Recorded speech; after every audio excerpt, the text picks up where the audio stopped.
अस्सलाम वालेकुम क्लास 9। आज हमारा टॉपिक है सेल मेम्ब्रेन। सेल मेम्ब्रेन मैंने कल भी आपको बताया था कि ये बिल्कुल आउटर मोस्ट मेम्ब्रेन होती है। इसकी सबसे पहले मैं आपको डायग्राम बताता हूँ कि ये कहाँ पे ये पाई जाती है। तो ये जो सेल मेम्ब्रेन है ये एनिमल सेल और प्लांट सेल दोनों में पाई जाती है। एनिमल सेल में ये बिल्कुल आउटर लेयर होती है और प्लांट सेल में सेल वॉल के बाद ही आती है। ठीक है, तो अब इसके ये करैक्टरिस्टिक्स इसके पढ़ते हैं कि है क्या। सबसे पहले तमाम प्रोकैरियोटिक और यूकैरियोटिक सेल में, तमाम प्रोकैरियोटिक सेल और यूकैरियोटिक सेल के अंदर एक पतली सी और इलास्टिक मेम्ब्रेन पाई जाती है जिसने साइटोप्लाज्म को कवर किया होता है। अब ये साइटोप्लाज्म क्या है, आपने कभी यानी अंडा जब खाएं तो अंडा सबसे बड़ा एक सेल होता है। अंडे की जो सफ़ेदी होती है उसे साइटोप्लाज्म कहते हैं। बिल्कुल इसी तरह से जितने भी सेल पाए जाते हैं हर सेल के जो है ना न्यूक्लियस के बाद वाला हिस्सा उसे साइटोप्लाज्म कहा जाता है। तो तमाम प्रोकैरियोटिक और यूकैरियोटिक सेल में एक पतली सी और इलास्टिक मेम्ब्रेन पाई जाती है, यानी इलास्टिक की तरह की मेम्ब्रेन जिसने साइटोप्लाज्म को कवर किया होता है। इसका फंक्शन क्या है?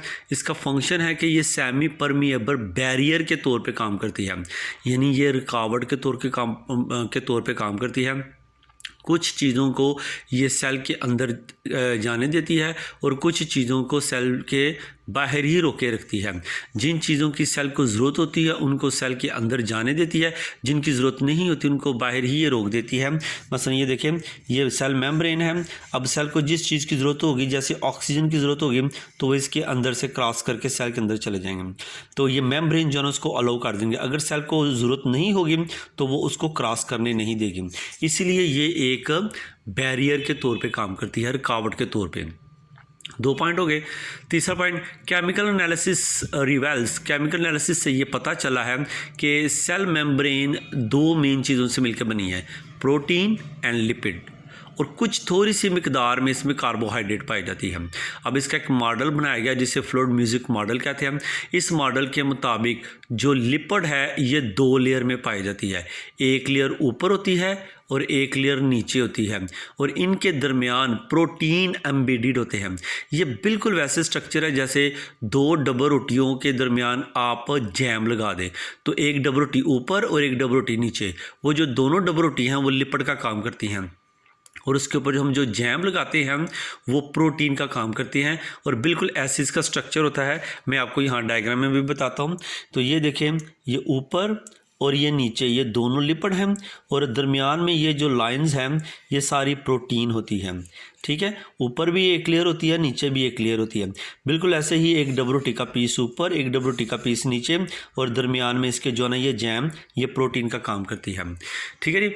तो जो लिपिड होता है इसके अंदर वो 2 काम करता है, फ्लूइडिटी और इलास्टिसिटी इसमें पैदा करती है। यानी इसमें लचक जितनी भी सेल मेम्ब्रेन के अंदर होती है वो सारी लिपिड की वजह से होती है। थोड़ी सी मिकदार में कार्बोहाइड्रेट भी इनमें पाई जाती है। जो यूकैरियोटिक सेल होते हैं इनमें कोलेस्ट्रॉल भी पाया जाता है लिपिड बाइलेयर में।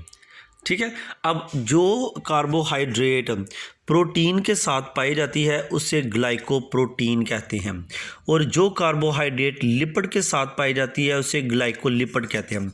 ये क्वेश्चन भी आ जाता है, what is difference between glycoprotein and glycolipid. जो प्रोटीन कार्बोहाइड्रेट के साथ होती है ग्लाइकोप्रोटीन, और जो लिपिड कार्बोहाइड्रेट के साथ होता है उसे ग्लाइकोलिपिड कहते हैं। ठीक है जी, ये यहाँ तक आपने ये सारा क्वेश्चन करना है। इसमें सबसे पहले क्या है, यूकैरियोटिक और प्रोकैरियोटिक के में दोनों में पतली और इलास्टिसिटी मेम्ब्रेन पाई जाती है जिसने साइटोप्लाज्म को कवर किया होता है। इसका फंक्शन होता है कि ये बैरियर के तौर पे काम करती है। केमिकल एनालिसिस से ये पता चला है कि ये प्रोटीन और लिपिड की बनी होती है। फ्लूइड म्यूजिक मॉडल इसका बनाया गया जिसमें लिपिड बाइलेयर के तौर पे काम करती है और प्रोटीन इसके अंदर जुड़ी हुई होती है। ठीक है, अब सेल मेम्ब्रेन, बात का क्वेश्चन आता है कि what is difference between cell membrane and plasma membrane. Cell membrane क्या है कि सेल के अंदर पाए जाने वाली तमाम मेम्ब्रेन, जैसे कि गोल्गी एपरेटस के गिर्द जैसे कि लाइसोसोम के गिर्द, माइटोकॉन्ड्रिया के गिर्द, इन सब के गिर्द जो मेम्ब्रेन पाई जाती है उसको सेल मेम्ब्रेन कहते हैं। जबकि सेल के बाहर वाला जो हिस्सा होता है उससे प्लाज्मा मेम्ब्रेन कहते हैं। तो outer membrane of cell is called plasma membrane and inner membrane of cell is called cell membrane. ठीक है बेटा, तो ये आपने इसको करना कितना है, ये जो सेल मेम्ब्रेन है यहाँ से अकॉर्डिंग से लेके तो इधर तक ये सारा करना है। ऊपर ये एक लाइन करनी है जो मैंने यहाँ पे लिखी थी वही वाली लाइन करनी है। उसके बाद ये जो सेल मेम्ब्रेन वाली है ये इधर से लेके तो इसके फंक्शन तक बैरियर तक करती है, यानी allow very few molecule across it तक करना है। ठीक है जी, किसी भी चीज़ की समझ आए तो आप पूछ सकते हैं। अस्सलाम वालेकुम।